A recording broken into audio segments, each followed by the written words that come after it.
పూలు చల్లిన నాటి నాయకుడికి కబ్జా పెట్టుకున్నాయి. ఆయన వెనకాల ఎవరున్నారో మీ అందరికీ తెలుసు.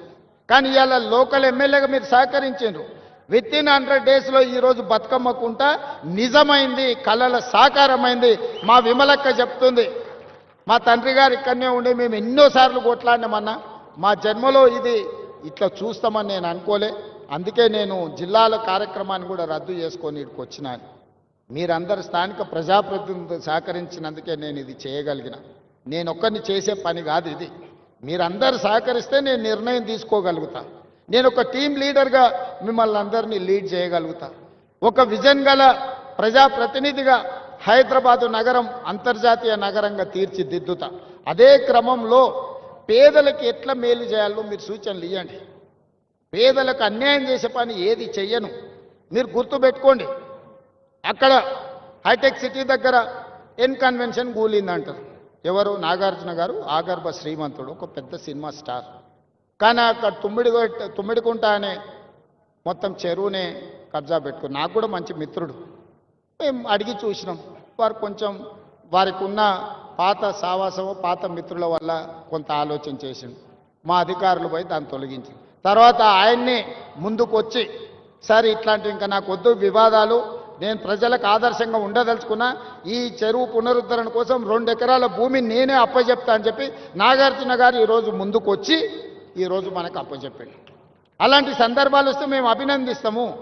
సున్నం చెరువు దగ్గర ఎవడో అమాయకులను చేసి అమ్ముకుంటే, చెరువు మధ్యలో వాళ్ళు నిర్మించుకుంటే తొలగించమని ఎన్నిసార్లు చెప్పినా తొలగించకపోతే మనం తొలగించాల్సి వస్తుంది. దయచేసి నేను పేద ప్రజలకు విజ్ఞప్తి చేస్తున్నా. మాయగాళ్ళు మహానగరంలో చాలామంది ఉంటారు. వాళ్ళకు ముఠా నాయకుడు ఇంకొకడు ఉండొచ్చు.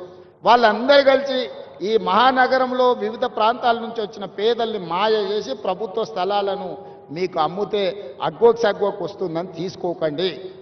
మీకందరికీ ఏ రకంగా ఆదుకోవాలనో ప్రభుత్వం ఆలోచన చేస్తుంది, ఒక మంచి నిర్ణయం తీసుకుంటుంది. అందుకే మనస్ఫూర్తిగా దసరా పండుగ సందర్భంగా ఈ నగరవాసులందరూ మూసీ నది పునరుజ్జీవం కోసం సహకరించండి. మూసీ నది పరివాహక ప్రాంతంలో ఎవరెవరైతే నివాసం కోల్పోతుండ్రో వాళ్ళందరికీ శాశ్వత నివాసాన్ని ఏర్పాటు చేసే బాధ్యత తెలంగాణ రాష్ట్ర ప్రభుత్వం తీసుకుంటుంది. ఎవరిని నష్టపోనివ్వం, ఎవరిని కష్టపెట్టడానికి ఈ ప్రభుత్వం లేదు. ఇది ప్రజా ప్రభుత్వం, ప్రజల కోసం ఎన్నుకున్న ప్రభుత్వం, ప్రజలే ఎన్నుకున్న ప్రభుత్వం, ప్రజలు నడుపుతున్న ప్రభుత్వం. ఈ ప్రభుత్వం పేదలకు అండగా నిలబడుతుందని తెలియజేస్తూ చివరగా కాలేరు వెంకటేష్ గారు ఒక ప్రతిపాదన తెచ్చారు. బతుకమ్మ కుంటకు పెద్దలు వి హనుమంతరావు గారి పేరు పెట్టాలని నాకు ఎలాంటి అభ్యంతరం లేదు. కాలేరు వెంకటేష్ గారి సూచన మేరకి బతుకమ్మ కుంటకు వి హనుమంతరావు గారి పేరును పెట్టడానికి అవసరమైన ప్రణాళికలు సిద్ధం చేయమని పొన్నం ప్రభాకర్ గారు చెప్తున్నా. వారు చెప్పబట్టే ప్రగతి భవన్కి జ్యోతిరావు పూలే పేరు మనం పెట్టుకోవడం జరిగింది. హనుమంతరావు గారి సూచన మేరకే పేదల ప్రజాభవన్గా మార్చి జ్యోతిరావు పూలే ప్రజాభవన్గా హనుమంతరావు గారి సూచన మేరకే నిర్ణయం తీసుకున్నాం. ఇవాళ 42% రిజర్వేషన్ల విషయంలో కూడా వారి సీనియర్ నాయకుడుగా మాకు సూచనలు సలహాలు ఇచ్చి ముందుకు నడిపించిండు. వారి అనుభవాన్ని ఈ ప్రభుత్వం పూర్తి స్థాయిలో వినియోగించుకుంటుంది. వారి గౌరవానికి భంగం కలగకుండా ఈ కార్యక్రమాలను ముందుకు తీసుకెళ్తాం.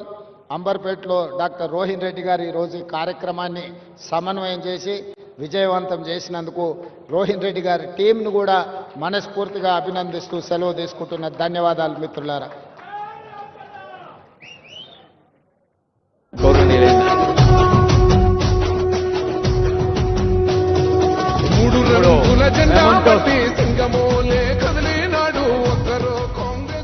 బతుకమ్మ కుంట ఆనరబుల్ సీఎం గారు చెప్పారు.